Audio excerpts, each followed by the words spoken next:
Berapa harga yang pantas untuk sebuah survei?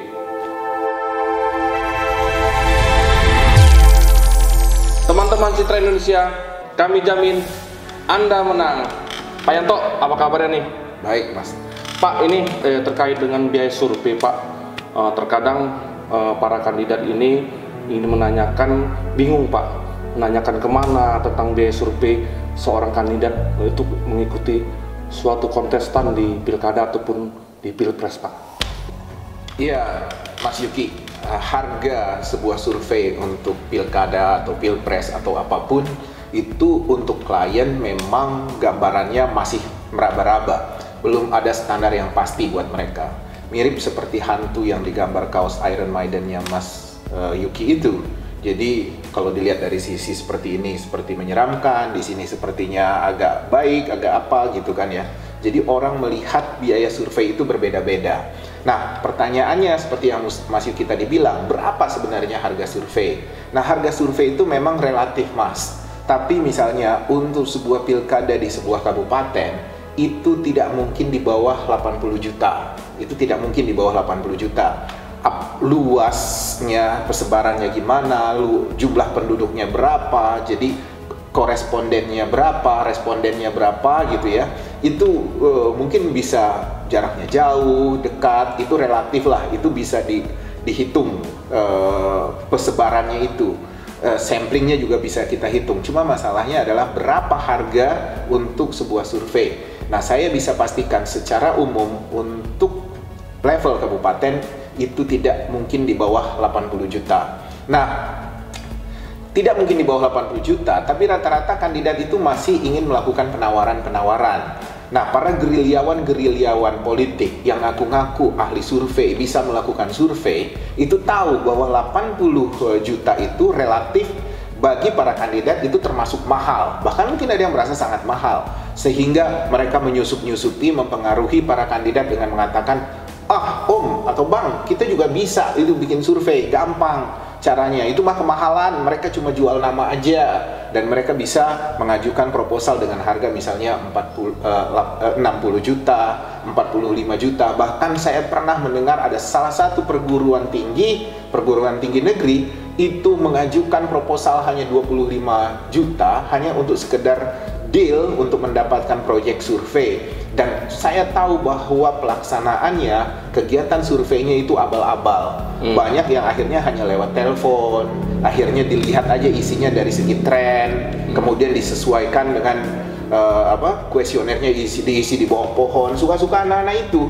Yang pasti memang, Mas Yuki, para pensurvei ini, hasil surveinya sulit untuk digugat, untuk dikatakan, wah bahwa kau ini nggak benar, wah kau ini pelaksanaannya sembarangan, serampangan, karena mereka satu bisa berlindung dari margin error, mereka bisa berlindung dari random samplingnya, cara mengambil samplingnya, cara mencari respondennya. Mereka banyak alasan untuk mengatakan bahwa survei yang sudah mereka lakukan itu adalah valid dan kredibel. Nah, masalahnya adalah pelaksanaannya benar atau tidak, kegiatan surveinya benar atau tidak, cara penghitungan hasil surveinya benar atau tidak.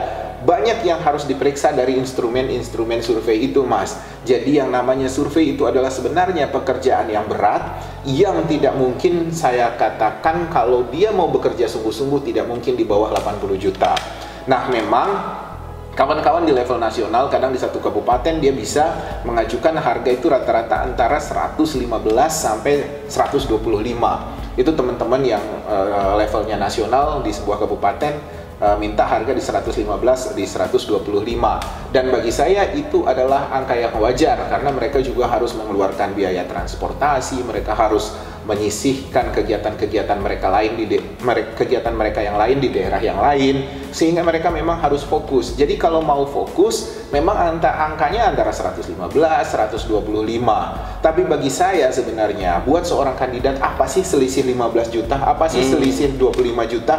Kan yang penting hasilnya itu valid dan hati dia tentram bahwa orang yang melaksanakan survei ini memang betul-betul secara teknikal dia menyelenggarakan langkah-langkah survei yang benar dan bisa dipertanggungjawabkan. Karena bukan apa-apa, langkah-langkah teknikal ini yang akan mempengaruhi validitas dan kredibilitas dari hasil survei mereka. Buat apa Mas Yuki membayar murah, hanya selisih 15 juta, 25 juta, tapi ujung-ujungnya mapping basis dari pemetaan kondisi wilayah, kondisi persaingan pertempuran politiknya, apapun yang ingin dibaca dari survei itu menjadi tidak terlalu valid dan akhirnya bisa membuat mereka tersesat dalam melangkah ke depannya. Begitu Mas.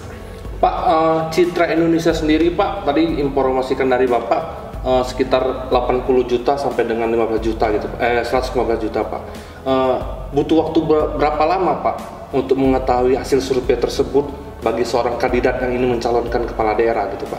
Biasanya kalau untuk level kabupaten itu sekitar 3 minggu kita sudah bisa dapat hasilnya Mas Yuki. Karena pelatihan itu kan antara sekitar 4 hari sampai seminggu, turun ke lapangan sekitar seminggu, pengolahan data sekitar 3 hari. Jadi rata-rata sekitar 3 minggu kita rata-rata sudah bisa mendapat hasil itu. Nah, kalau misalnya hasil survei itu kadang kandidat itu pengen buru-buru, klien pengen buru-buru. Bisa nggak Dinda, kita dapat surveinya 10 hari lah, 10 hari kita bisa udah dapat. Nah, kita bisa melakukannya itu dengan melakukan percepatan-percepatan, tapi tidak mungkin sebuah survei itu hasilnya didapat di bawah 10 hari. Itu tidak mungkin Mas Yuki. Tapi yang paling masuk akal itu ya antara 16 sampai 21 hari itu mungkin survei bisa kita dapat hasilnya. Tergantung kesulitan wilayah yang harus kita datangi Mas. Dengan margin error berapa persen kira-kira gitu Pak dari hasil survei tersebut Pak? Tergantung dari jumlah respondennya Mas. Jadi makanya biaya itu menentukan. Semakin tinggi biaya, semakin besar kita bisa mengambil angka respondennya. Jadi kalau angka respondennya makin besar, berarti perbandingan dengan jumlah penduduk, dengan jumlah voters itu semakin rapat gitu, sehingga margin errornya bisa semakin kita tekan. Dan saya rasa batas toleransi kalau margin error itu sampai tertinggi sekitar 3% itu masih bisa ditolerir lah, masih bisa kita bisa lihat sebagai panduan yang valid buat kita. Terlepas dari survei citra Indonesia sendiri yang valid Pak, apakah kompetitor ataupun pesaing-pesaing lain melakukan seperti itu gitu Pak? In general ya, secara umum perusahaan-perusahaan survei, teman-teman yang melakukan kegiatan polling dan survei, angkanya memang nggak lepas-lepas dari itu Mas Yuki.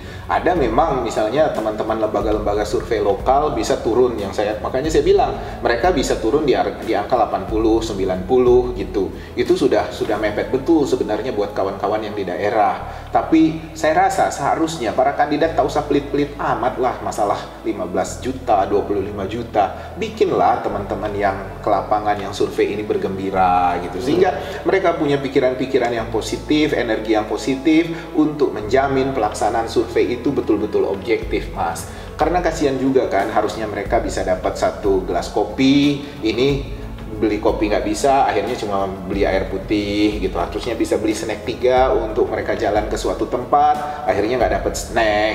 Yang begitu-begitu itu mempengaruhi kinerja orang. Nah, ini kan untuk kepentingan kandidat. Jangan kandidat itu merasa, wah 80 juta besar, wah 125 juta besar, enak sekali, hanya kerja 3 minggu. Cuma kan yang kerja 3 minggu itu berapa banyak orangnya? Rata-rata orang yang turun itu bisa kita latih 30 orang. Bahkan mungkin kalau kita senang, uangnya cukup, kita bisa melatih 50 orang untuk masuk ke desa, ke wilayah-wilayah itu. Jadi jangan dilihat ketika bernegosiasi antara klien dengan Mas Yuki sendiri, enak betul Mas Yuki bisa saya kasih 100 juta hanya kerja 30 hari. Jangan dilihat seperti itunya, lihat hasilnya. Karena Mas Yuki membawa pasukan, membawa rombongan, dan pasukan rombongan ini perlu dilatih. Dan pelatihnya siapa? Kita harus merekrut orang lagi, teman-teman kita juga kita rekrut. Jadi membayar 80 atau 120 juta itu bukan melulu langsung otomatis masuk ke kantong Mas Yuki kan sebagai surveyor gitu loh. Itu harus dibagi, ada tim yang bekerja di situ. Pak, untuk seorang kandidat Pak, masalah timing Pak, kalau seandainya pilkada ini dilakukan di 2024 serentak Pak di Indonesia ini, timing yang tepat Pak untuk seorang kandidat untuk survei itu kapan waktunya Pak? Seperti apa gambaran Bapak itu Pak? Macam-macam Mas Yuki, tapi kalau untuk pencoblosan itu memang sudah bisa dibidik sekitar 2 tahun sebelum hari H.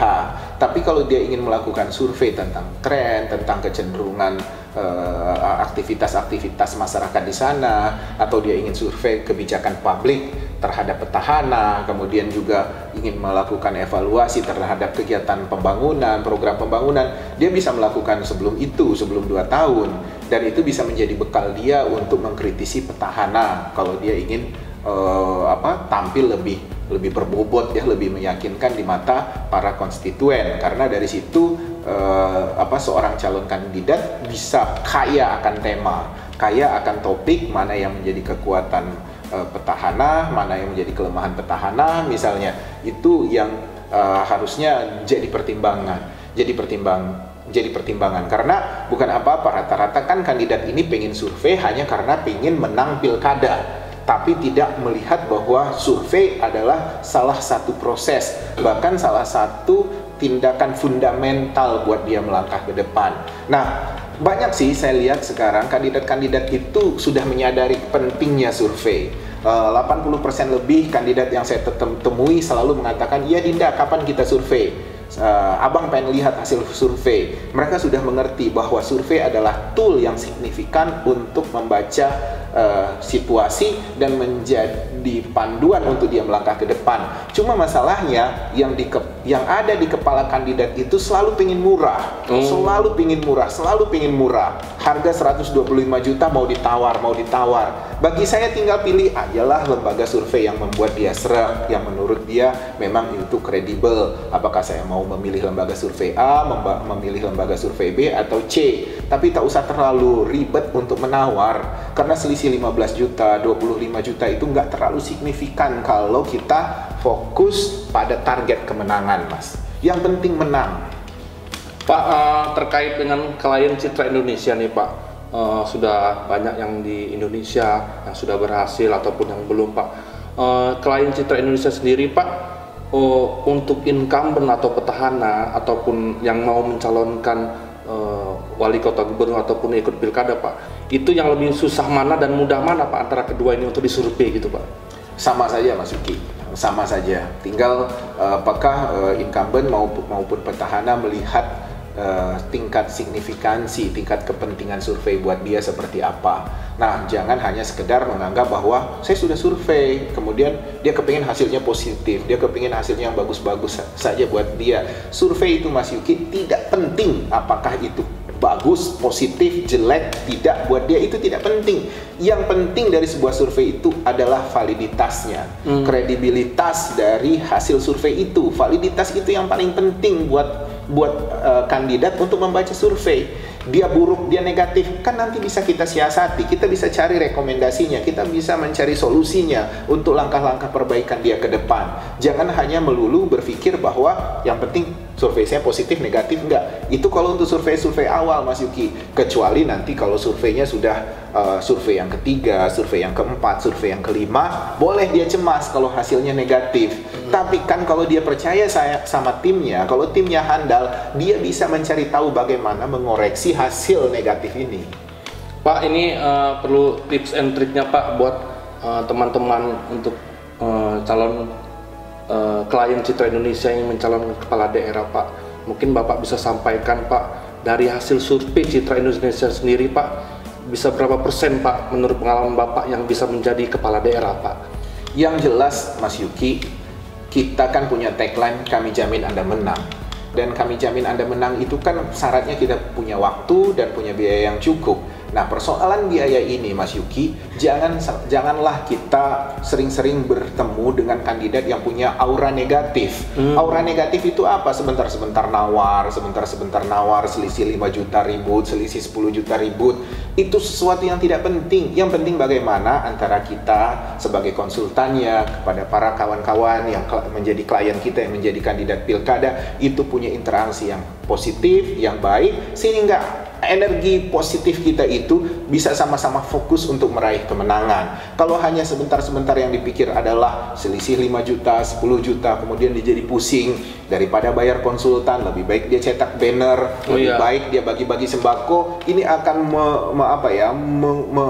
mengacaukan energi positif kita. Nah, lebih baik kita fokus dan jangan terlalu berpikir masalah, waduh saya dibohongi konsultan, waduh saya sepertinya terlalu mahal bayar konsultan. Hitung saja gitu, objektifnya mana, clearnya bagaimana, bikin kesepakatan dan langsung bersama-sama berpikir positif untuk meraih kemenangan. Jadi survei apapun hasilnya itu sudah menjadi tanggung jawab konsultan untuk memenangkan kandidat pada saat pemilihan di hari H itu, Mas Yuki.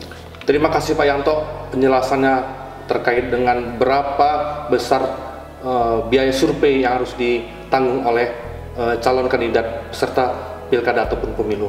Oke teman-teman Citra Indonesia, demikianlah pembahasan kali ini terkait dengan berapa biaya survei harus yang dibayar oleh calon kandidat peserta pilkada ataupun pemilu. Teman-teman Citra Indonesia, jangan lupa kunjungi website kami di konsultanpolitik.com dan jangan lupa like, comment, and share.